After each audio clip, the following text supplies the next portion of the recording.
আমরা বার করবো কি এভারেজ দেওয়া থাকবে, তার মধ্যে একটা সংখ্যা যদি মিসিং থাকে তাহলে সেই সংখ্যাটা আমরা কিভাবে বার করবো। 11 নম্বর কোশ্চেন থেকে আমরা শুরু করি। 29.75, 18.25 এবং সংখ্যা n এর গড় হলো 23, তাহলে n সংখ্যার মান কত? আচ্ছা, 29.75, 18.25 n এদের গড় দিয়েছে কত? 23। তাহলে আমাকে বার করতে ডেভিয়েশন হবে আমার কত?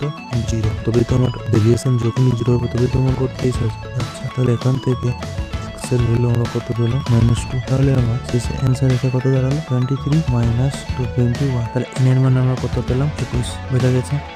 তাহলে আমরা 2 নম্বর কোশ্চেন আবার এবার। আচ্ছা, 12 নম্বর কোশ্চেন বলেছে চারটি সংখ্যা এ, বি, সি এবং ডি এদের সামগ্রিক গড় হলো 16। এ এবং বি এর গড় হলো 9.5 এবং সি আর ডি এর গড় কত? এটা খুব সোজা, তাই এমনি করবো, এটা এখানে ডেরিয়েশন লাগাতে হবে না। আচ্ছা, তাহলে শুরু করি। বলেছে চারটি সংখ্যা এ, বি, সি, ডি এর গড় হলো 16। তাহলে আমরা লিখতে পারি যে টোটাল সাম 16 × 4 64। আচ্ছা, total sum of A and B 9.5